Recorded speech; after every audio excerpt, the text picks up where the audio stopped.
is unique about my tour is that it showcases the Irish experience, but it also showcases the unique architectural and historical heritage that the Irish have left behind them on the Western Front.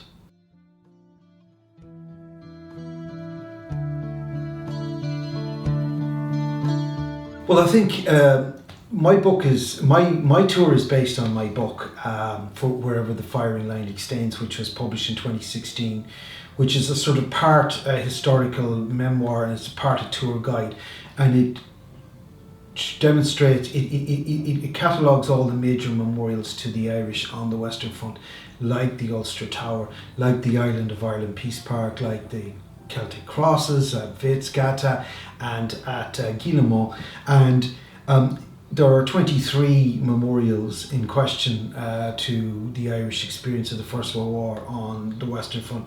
It is an architectural legacy that's way out of proportion to the Irish impact in the war.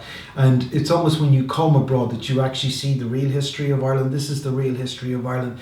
It's just as real in its own way as the GPO in 1916 and all the other places associated with the Irish Revolution. So one of the reasons I think people should come with me on this tour is because I have spent years researching this tour specifically from an Irish point of view. I think it's very important that people realise the impact that the Irish had in the First World War. For instance, when you visit the Battle of Messines Ridge, I can show you where the 16th Irish Division and the 36th Ulster Division fought together on the morning of the 7th of June 1917, and that experience would not be for somebody who was doing a general First World War tour.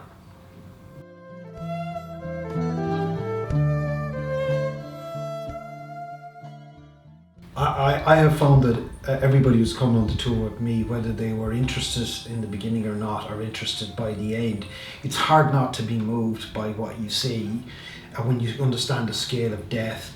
For instance, we visit, one of the highlights of our tour is a visit to the Ring of Memory in Artois, which remembers over 600,000 men who died in that small part of France in the First World War. We also visit the French Memorial, which is across the road from it in Artois, and there they remember 1.4 million Frenchmen who died in the First World War, not injured, died in the First World War. So what happens is that people come on this tour because maybe their husband or their uncle or their aunt wants to visit, but they do become wrapped up in it. But also I have to say to you that it is a proper tour. We stay in Ypres. Ypres is a town that is geared towards tourism. It has lovely hotels. We stay in a lovely hotel. It has bars, it has restaurants, it has shops. So there's lots to do other than the tour itself. So I think when people come on our tour, even if they've been reluctant at the beginning, I think they're converted by the end.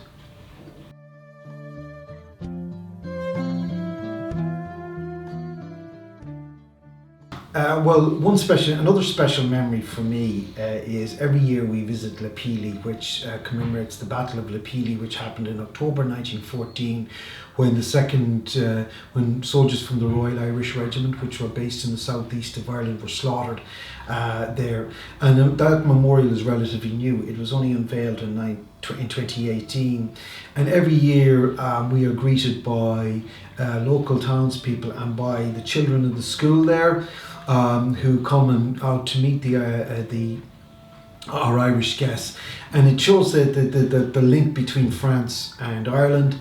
In France, the Irish men who fought and died in that country are regarded as liberators. They helped to liberate France in the First World War, and that is often forgotten about. We think exclusively of the Irish troops in terms of being British soldiers rather than Irish soldiers, but in effect they were dying for France and they were dying for Belgium. And this is memorial, and the fact that the townspeople turn out every time we come is a poignant reminder that I think in the order of 25,000 Irishmen died saving the French Republic in the First World War.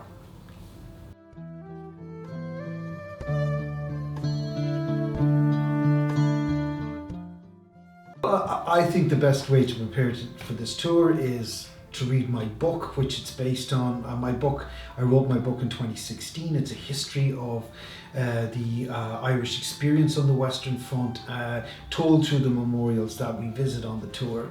But other than that, I've also done a full-length film which is available on YouTube called United Ireland, When Nationalists and Unionists Fought Together in Flanders. And there are also videos on the Irish Times website documenting the Irish experience in the Battle of the Somme.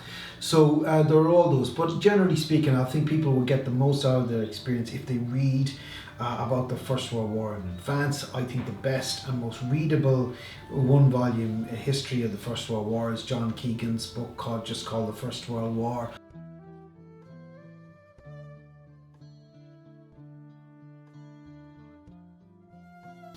I did these tours because when I first visited the Western Front back in 2014 and I saw the sort of Irish legacy, the memorials that were left behind, I thought to myself, why don't people know more about this? Why don't people know about the Island of Ireland Peace Park? Why don't they know about the Ulster Tower? Why don't they know about the crosses at Vitscata and Gillamore? Why don't they know about the grave of Willie Redmond? And that was my principal purpose in writing the book. And I thought, well, now that the book is written, why don't I take people there and show them around? And I have to say, in I think the 4 years that I've been doing this tour for GTI, it's one of the highlights of my year as well, because I think that people really embrace it. And for a lot of people, it's a very emotional experience. They are visiting the graves of relatives of theirs who died.